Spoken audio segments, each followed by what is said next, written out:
Hollywood legend Robert Redford, popularly known as Bob Woodward for his role in the movie All the President's Men, finally revealed a shocking truth. Behind the fame lies a life marked by unimaginable challenges, from career roadblocks to heartbreaking personal losses. How did he battle through tragedy, defy expectations, and still emerge as one of the most respected figures in film? Get ready to dive into an untold story of a man who became a symbol of strength, survival, and success. Charles Robert Redford Jr. was born on August 18, 1936, in Santa Monica, California, to Martha Woodruff Redford and Charles Robert Redford, an accountant. William Redford is his paternal half-brother. Robert attended Van Nuys High School, where he was a student of baseball pitcher Don Drysdale. He has described himself as having been a bad student, finding inspiration outside the classroom in art and sports. He hit tennis balls with Pancho Gonzalez at the Los Angeles Tennis Club. Raised in a middle-class family, Redford's childhood was colored by the challenges and optimism of post-war America. His father, initially a milkman, transitioned to an accountant, while his mother, Martha Hart, was a dedicated homemaker. Navigating his early years during the tail end of the Great Depression and World War II, Redford developed a strong connection to nature, a passion that would later fuel his environmental activism. After graduating from high school in 1954, he attended the University of Colorado in Boulder on a baseball scholarship for a year and a half, where he was a member of the Kappa Sigma fraternity. He got a job at the Sink, a local restaurant and bar. However, during his time at Colorado, he began drinking heavily, which ultimately led to the loss of his half-scholarship and expulsion from the university. Seeking direction, Redford traveled through Europe, spending time in France, Spain, and Italy. Upon returning to the U.S., he studied painting at the Pratt Institute in Brooklyn and took classes at the American Academy of Dramatic Arts in New York City, where he discovered his true passion for acting. Redford's career was anything but smooth. His career began in the 50s in New York City, where the actor found work both on stage and on television. His Broadway debut was in a small role in Tall Story, followed by parts in The Highest Tree and Sunday in New York. His attractive appearance aided him in securing romantic and youthful roles, yet he aspired to transcend mere physical attractiveness. Redford gained fame on Broadway for portraying Elizabeth Ashley's husband in Neil Simon's Barefoot in the Park. He also appeared as a guest star on numerous television drama programs, including A Naked City, Maverick, The Untouchables, The Americans, Whispering Smith, Perry Mason, Alfred Hitchcock Presents, Route 66, Dr. Kildare, and Playhouse 90, Tate, The Twilight Zone, The Virginian, and Captain Brassbound's Conversion. After a few unsuccessful roles, Redford found a niche in George Roy Hill's Butch Cassidy and the Sundance Kid, which made him a major bankable star. He won a British Academy of Film and Television Award, BAFTA, for that role, as well as his roles in Downhill Racer, 1969, and Tell Them Willie Boy Is Here, 1969. In 1973, Redford experienced an almost unprecedented 4-year run of box office success, including the Western Jeremiah Johnson's, the romantic period drama The Way We Were, the crime caper Reunion with Paul Newman, The Sting, and the romantic drama The Great Gatsby. He became the first performer since Bing Crosby in 1946 to have 3 films in a year's top 10 grossing titles. In 1976, Redford co-starred with Dustin Hoffman in All the President's Men, which landed 8 Academy Award nominations, including for Best Picture and Best Director. The film also won the New York Film Critics Award for Best Picture and Best Director. In 1977, Redford appeared in a segment of the war film A Bridge Too Far, then starred as the past his prime rodeo star in The Electric Horseman. Redford made his directorial debut from 1980 to 1998 with the critically and publicly acclaimed drama film Ordinary People. His next film, Legal Eagles, was only a minor success at the box office.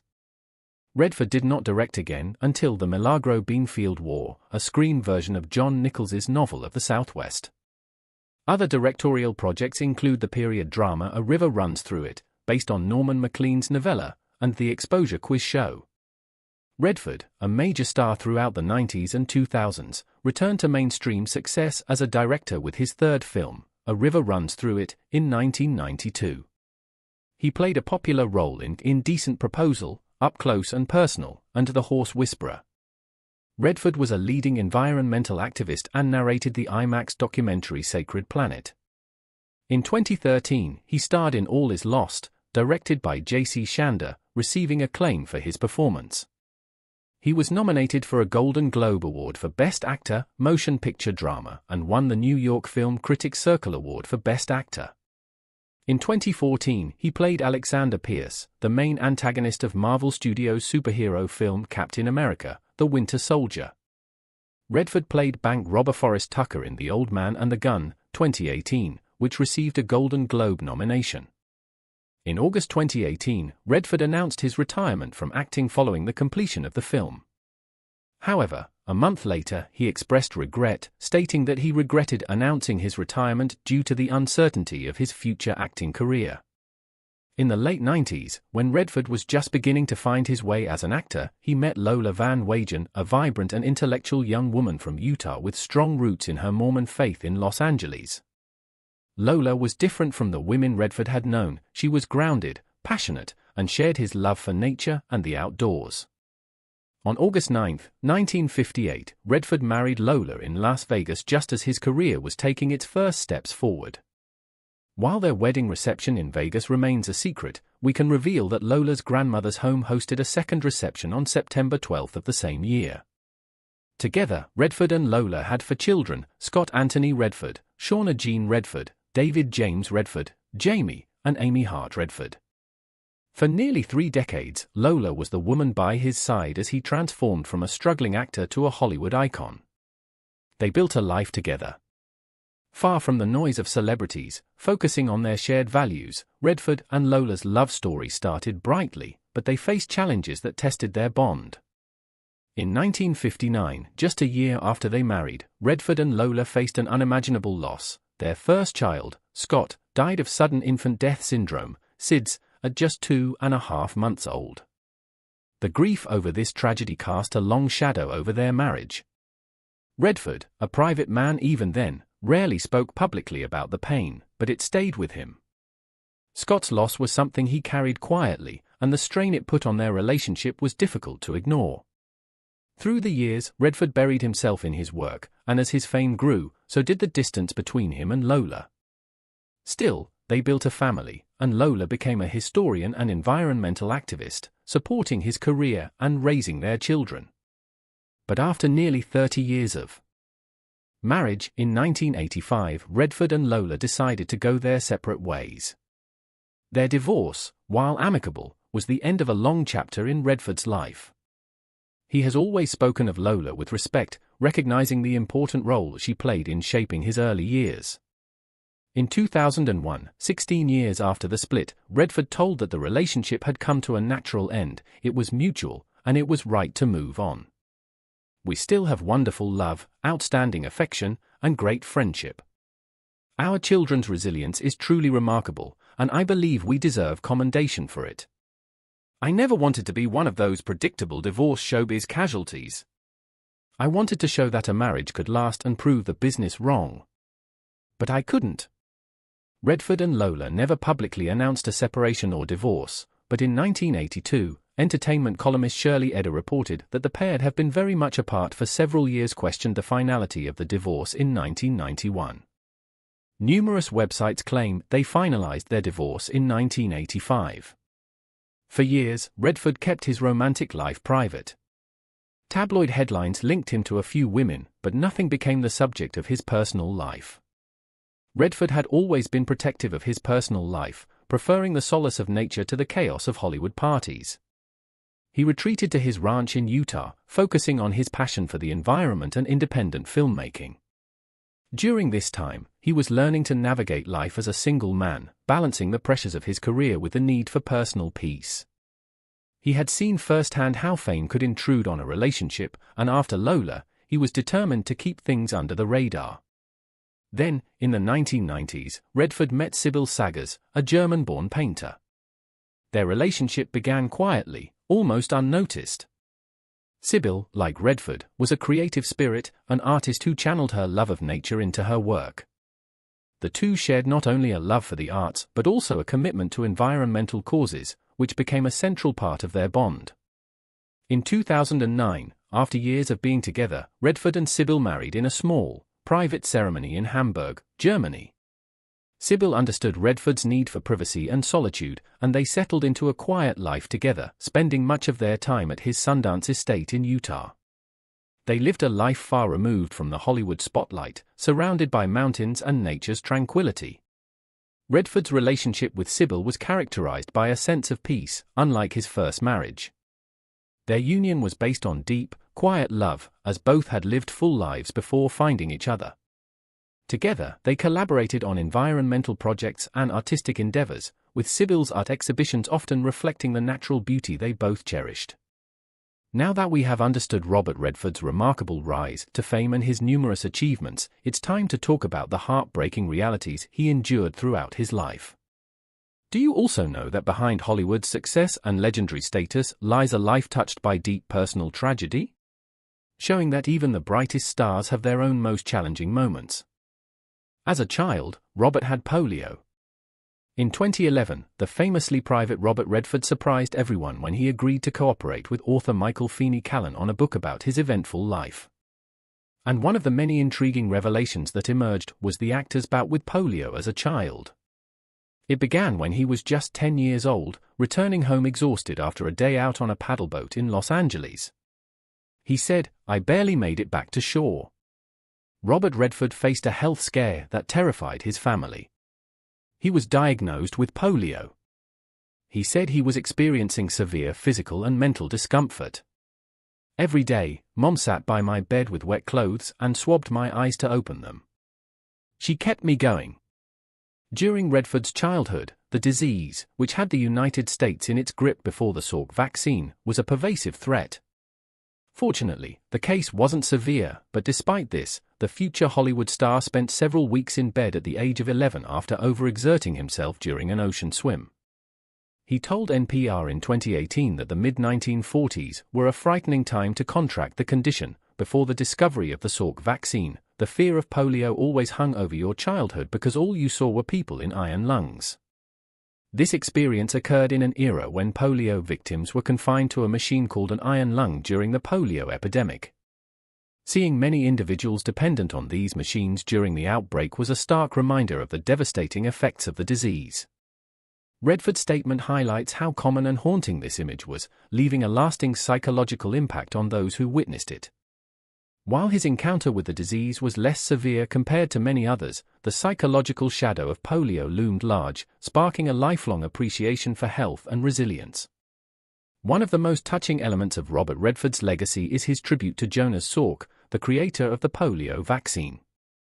Having lived through the fear of the polio epidemic, Redford directed a segment of the documentary series Cathedrals of Culture that focused on the Salk Institute for Biological Studies. In a 2014 interview with he reflected, "I was around when the polio epidemic was still a threat, so when Jonas Salk invented the vaccine, it was just earth-shattering news." This tribute was more than an appreciation for the Institute's dedication to saving lives. It was a deeply personal thank you to the man who may have helped save his life, along with countless others. Unknown to many, Robert Redford had a reputation for being a troublesome teenager. That's right. The now hugely respectable Hollywood star spent much of his high school years causing trouble. Robert Redford was once part of a street gang in his hometown of Van Nuys, and like many boys, dangerous dares were part of their daily routine. Regrettably, Redford almost lost his life due to one such dare. He might have been the golden boy of cinema, with roles in films such as Butch Cassidy and The Sundance Kid, but Robert Redford has now revealed that before he made it as an actor, his childhood was filled with crime and violence. In his new autobiography, Redford discloses his involvement in a street gang and the frequent beatings he endured from his fellow gang members. In one incident, Redford recalls that the gang challenged him to leap off a relatively high building as a way to demonstrate his resilience. In his 2011 book, Redford revealed that he faced his fears early on. "You have two choices, it seems to me. Your fears can guide you, or you can conquer them." After proving his manliness once and for all and narrowly avoiding breaking every bone in his body, the rest of the gang allowed a young Redford to continue wreaking havoc. Their primary source of entertainment was petty theft, with alcohol from nearby stores being a particular favorite commodity. When Redford was just 16 years old, the worst incident occurred when police pulled him over and discovered stolen jewelry in the car's boot. However, his father Charlie convinced officers that Redford was unaware of what was in the car boot, leading to the dropping of charges against the actor. Robert Redford, now in his 80s and still active, remains one of the last surviving stars from Hollywood's golden age.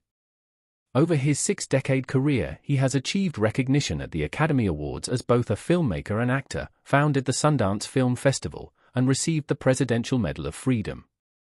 Yet, despite these accomplishments, little is known about Redford's personal life.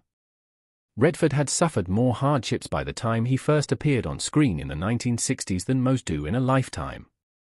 And sadly, his later years haven't been much kinder, either. From childhood illnesses and near-death experiences to marriage breakups and several devastating losses, a look at his life reveals that being an award-winning movie icon doesn't make you immune from problems. Robert Redford moved the audience at the Utah Women's Leadership Celebration at the 2018 Sundance Film Festival to tears with his emotional tribute to his mother. Martha Redford sadly passed away in 1955 from a hemorrhage at the age of just 40. A blood disorder she had contracted during the stillbirth of her twin daughters 8 years prior was the cause of her death. According to the Hollywood star, admitted that he hadn't made things easy for his mother as a teenager, but that she always stood by him. She believed that despite everything, she just had faith that I had something in me that was going to turn out okay. Sadly, Martha didn't get to see her faith repaid. Her son made his screen debut 5 years after her passing. Robert went on to sing his mom's praises further, complimenting her smile, adventurous spirit, and positive attitude. He also told a star-studded audience, which included his longtime friend, actress Jane Fonda, that he wishes he'd appreciated her more when she was around. I took her for granted because that's the way kids were at that age. I regret that she passed away before I could thank her. Robert Redford first experienced grief when he lost his uncle, who'd served as a second father figure to him during his early years. The actor regularly missed out on spending time with his actual dad, Charles, due to the long and unsociable hours he kept as a milkman. As a result, a young Robert developed a close bond with his uncle David, an All-American all-rounder who was not only quite the football player but could also speak no fewer than 4 different languages. The pair would reportedly often spend time on the football field practicing their throwing techniques. General Patton's Third Army drafted his uncle into the Second World War, once again leaving Robert without a strong paternal presence. Sadly, he never returned home. David lost his life in 1945 when a crossfire caught the jeep he was traveling across a Luxembourg bridge in. In 2013, Redford told NPR, "The family dealt with it, it just wasn't talked about. It happened without much discussion. It was what it was. I believe the family structure inherently incorporated that. There was no discussion about it, and everyone moved on." Robert Redford may have waved goodbye to the criminal life as he entered his late teens following a run-in with the police. But that didn't mean he was ready to become an upstanding member of society. Indeed, while attending the University of Colorado, the future star built quite the party boy reputation.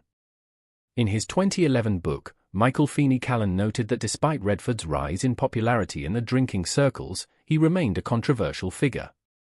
The author doesn't mention exactly what went down in the Kappa Sigma fraternity that a young Redford belonged to.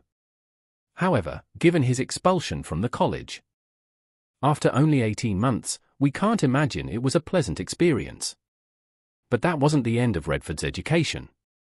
After losing his scholarship, he spent time learning how to paint in both Florence and Paris and later studied at New York's American Academy of Dramatic Arts. Thankfully, the University of Colorado did not impose a blanket ban on any other Redfords, as 2 of the star's children, Shauna and Jamie, later gained acceptance into the institution. Robert Redford's life seemed to be going smoothly towards the end of the 1950s. He'd just become a married man after walking down the aisle with Lola Van Wagen, made his Broadway debut in, and became a parent for the first time with the birth of his son Scott. Tragically, his world came crashing down one day in November 1959 when the 10-week-old Scott passed away from a condition that would later be termed sudden infant death syndrome. Understandably, the incident devastated Redford, who believed he was responsible for not checking in on the baby earlier. and it took him more than half a century to open up to the public about the grief he experienced. Quoted the Out of Africa star in an unusually candid 2011 interview, saying, "It was really hard. We were very young. I had my first theatre job, which didn't pay much. We were unaware of sudden infant death syndrome, leading us, as parents, to place the blame on ourselves. It leaves a scar that never fully heals." Robert Redford faced the very real prospect of losing his second son, Scott, just 3 years after the tragic death of his first. Not only that, but his wife Lola's life was also in the balance. In 1962, David James Redford was prematurely born. His diagnosis of hyaline membrane disease gave the baby only a 40% chance of survival, according to biographer Michael Feeney Callan's book. But luckily, both the baby and his mother pulled through. "It was a colossal relief for us," Robert explained. The Oscar winner had previously hinted at the hardships that his children faced over the years in a 1998 chat with People Think It's Been Straightforward for Me. That's challenging to live with. It's so untrue. When your children have problems, it's the hardest thing in the world. For the sake of my family, I don't want anyone to know about the numerous hits our family has endured. In 1983, tragedy struck Robert Redford's family once again, particularly his daughter. In a mysterious event, Shauna Redford's journalism student boyfriend, Sid Wells, was fatally shot in the back of his head at his University of Colorado apartment. Thane Smyker, his roommate due to pay rent that day, quickly emerged as the primary suspect in the shocking slaying. Despite his arrest, a grand jury failed to charge or indict Smyker due to a lack of evidence. Remarkably, no one has seen him since 1986, and reports suggest that Smyker may have fled America altogether, as evidenced by the discovery of his abandoned car in Beverly Hills that year. In 2010, the plot grew more intricate as new evidence surfaced, leading the district attorney's office in Boulder County to approve an arrest affidavit. However, despite issuing age-progressed mugshots to the public and intensifying the search, Smyker remains at large. In 1997, Redford, who attended Wells' funeral after initially deciding to stay away due to fears of press intrusion, said as reported by, "It's like a partially open door with a very dark room behind it." Robert Redford and Natalie Wood were two of Hollywood's biggest stars, but their relationship began as teenagers at Van Nuys High School in California. Redford, a hotshot athlete, was serving as a school assembly guard when Wood, a student who resumed the school year late, raced up to him to ask for a door.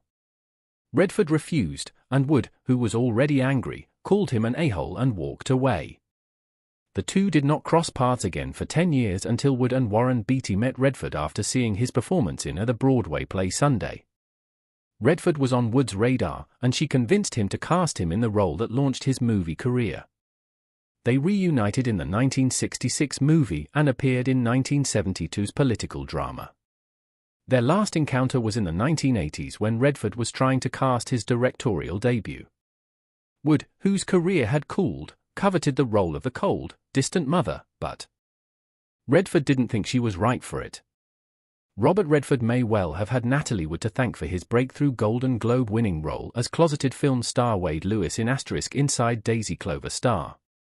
Tragically, in 1981, Wood lost her life in circumstances that remain mysterious to this day. The multiple Academy Award nominee was on a boating trip around Catalina Island with her husband Robert Wagner and fellow actor Christopher Walken when she drowned. It's still not known how or exactly when Wood ended up in the water, but speculation has grown ever since. The loss of his friend understandably devastated Redford, and despite his reputation as a private man, he has often spoken about their connection. In addition to writing a glowing tribute to his former co-star for the network, he agreed to participate in the 2020 HBO documentary about Wood's legacy. As we delve deeper into Redford's life, it's clear that it's a journey of grit and glory. After enduring devastating loss and heartache, this legendary icon continued to rise above it all. From Broadway stages to Hollywood's brightest lights, Redford's story is more than just fame, it's a rollercoaster of triumph, resilience, and raw human spirit. Robert Redford's son, James, who was also a documentary filmmaker, environmentalist, and health advocate, followed in his father's footsteps into filmmaking, focusing on documentaries that highlighted environmental and social issues. He passed away at the age of 58 from bile duct cancer in his liver. James had suffered from liver disease for over 30 years and received 2 liver transplants in 1993. He established the non-profit James Redford Institute for Transplant Awareness to educate the public about organ and tissue donation. James produced and appeared in the 1999 HBO documentary, expressing his gratitude for life-saving transplants and drawing attention to the sacrifices made by organ donor families. His death was a devastating blow to Redford, who had already endured the heartache of losing one son. No parent should outlive one of their children, let alone 2. But that's the situation Robert Redford and his ex-wife Lola Van Wagen faced in October 2020 when their son James passed away from liver cancer at just 58 years old. James had liver problems throughout his life and underwent liver transplant surgery in 1993. In 2019, he was diagnosed with bile duct cancer while awaiting a new transplant. A year later, his wife Kyle confirmed that he'd succumbed to the disease, saying, "We're heartbroken. Many loved him, and he lived a beautiful, impactful life." Redford's activism reflects his love of nature. He has been a staunch environmentalist for decades, speaking out on issues like climate change, conservation, and renewable energy. His activism dates back to the 1970s, long before environmental issues became a mainstream concern. As a recognized environmentalist, he has served as a trustee for the Natural Resources Defense Council for over 40 years. He has been involved with landmark environmental legislation, including the Clean Air Act, and in 1975, he galvanized opposition to a coal-fired power plant in southern Utah. He founded the Institute for Resource Management in the 1980s, bringing together environmentalists and industrialists to promote sustainable development. Redford continues to promote sustainable energy and combat global warming. In 2015, he addressed 193 countries at the Union headquarters and participated in the COP21 climate conference, calling for action on climate change. He has also produced documentaries on environmental themes, and in 2005, he received the United Nations Global 500 Award for his environmental work. As a renowned actor, Robert Redford has received numerous awards and honors, including the Academy Award for Best Director for 1980 and an honorary Oscar in 2002. In 2018, he announced his retirement from acting after the release of a crime drama. Despite his retirement, Redford remains involved in filmmaking and environmental causes, ensuring his impact on American culture remains strong. His legacy is multifaceted, with his work with the Sundance Institute transforming independent film into a vital part of the global cinematic landscape. His commitment to environmental conservation and his enduring body of work ensure that his impact on American culture will last for generations.